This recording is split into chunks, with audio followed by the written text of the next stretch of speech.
In today's video, I'm going to teach you how to edit invoices in QuickBooks Online. By the end of this walkthrough, you'll feel confident making changes to existing invoices without worrying about breaking anything or creating a mess in your records. Let's start right from the QuickBooks Online dashboard. On the left-hand side, you'll see a vertical menu.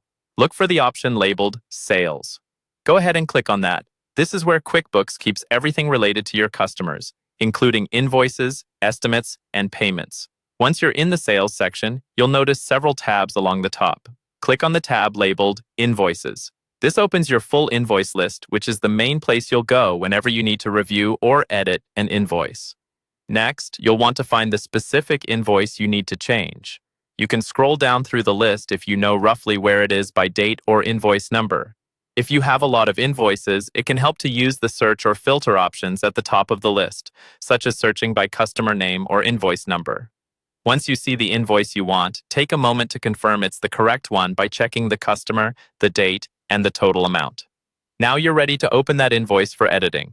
On the right side of the invoice row, you'll see an action column.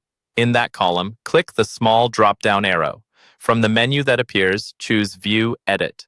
This will open the full invoice screen, where you can see all of the details laid out just like when you first created it.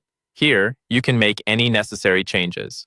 You might update the customer information, adjust the invoice date, change the payment terms, or edit line items such as quantities, rates, and descriptions.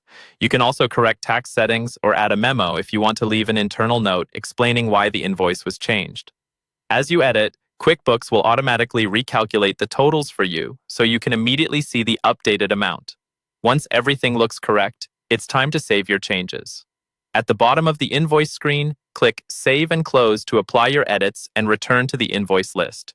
If you need to send the updated invoice to your customer, choose Save and Send instead. QuickBooks will open an email preview so you can confirm the message and then send the revised invoice right away. That's all there is to it. You've just learned how to quickly and safely edit invoices in QuickBooks Online.